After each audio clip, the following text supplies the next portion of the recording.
Suku Jawa menjadi salah satu suku terbesar di Indonesia dengan jumlah sekitar 40,22% dari populasi manusia di Nusantara. Tidak hanya bertempat tinggal di Pulau Jawa, suku Jawa juga tersebar di berbagai pelosok di Indonesia.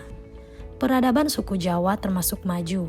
Hal ini dapat dibuktikan karena adanya peninggalan kerajaan-kerajaan besar yang berada di tanah Jawa dan masih dapat dilihat hingga kini. Misalnya Candi Borobudur, Candi Prambanan, dan lain-lain. Walaupun suku Jawa telah tersebar di seluruh Nusantara, namun banyak orang yang tidak tahu bagaimana sejarah dan asal-usul suku Jawa. Apakah suku Jawa berasal dari nenek moyang asli pribumi, atau mereka berasal dari para pendatang? Nah, untuk itulah di video aku kali ini, aku akan membahas tentang 5 teori asal-usul suku Jawa. Ayo kita belajar bersama. Teori yang pertama adalah teori babat tanah Jawa. Menurut teori ini, orang Jawa berasal dari kerajaan Kling atau Astina. Saat sedang berada dalam situasi pelik akibat perebutan kekuasaan, salah satu pangeran Kling yang tersisih pun akhirnya meninggalkan kerajaan bersama pengikut setianya. Ia akhirnya menemukan sebuah pulau terpencil yang belum berpenghuni. Pangeran Kling dan pengikutnya saling membantu membangun pemukiman dan mendirikan kerajaan yang diberi nama Java Cekuara.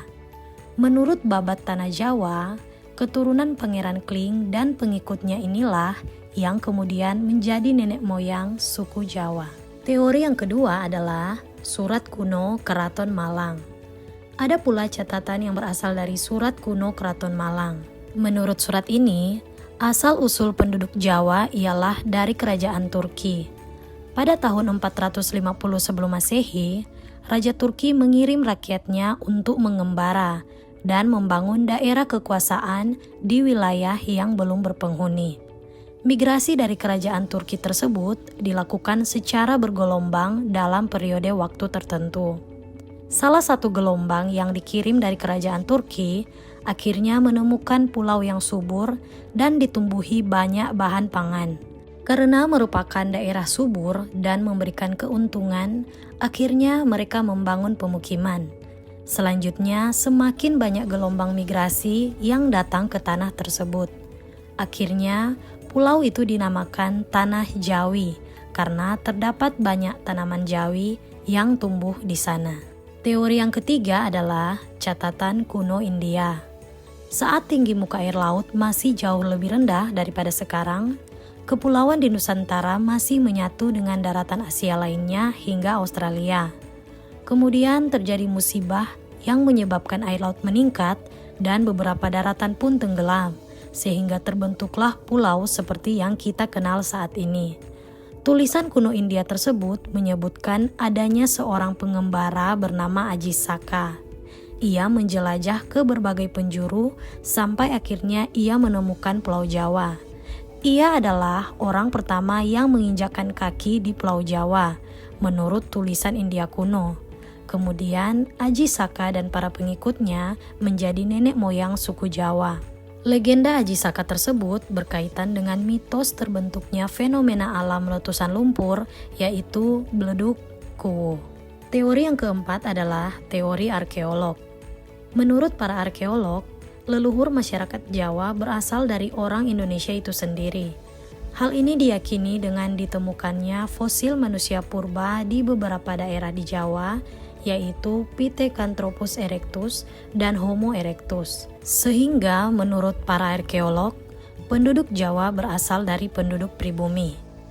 Penemuan fosil Homo erectus di Trinil pada tahun 1891 oleh Eugene Du Bois memperkuat teori ini.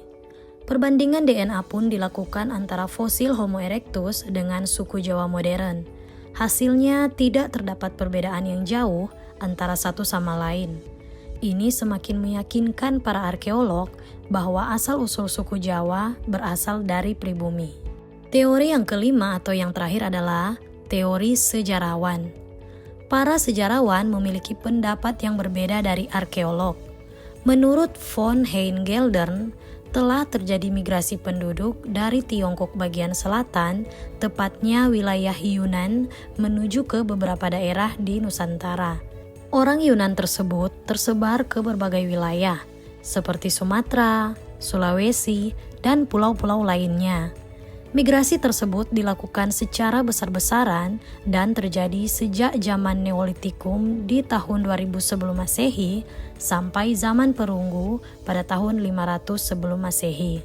Teori ini diperkuat oleh teori Dr. H. Kern yang menyebutkan bahwa bahasa daerah di Indonesia memiliki kemiripan satu sama lain. Hal ini diperkirakan karena bahasa-bahasa tersebut berasal dari rumpun bahasa yang sama, yaitu Austronesia. Oke guys, itulah 5 teori asal-usul dari suku Jawa. Semoga video kali ini bisa bermanfaat bagi kita semua ya. Mohon maaf jika terdapat kesalahan maupun kekeliruan dalam penyampaian informasi ini. Silahkan teman-teman kirimkan kritik maupun saran di kolom komentar. Thank you for watching and see you on the next video.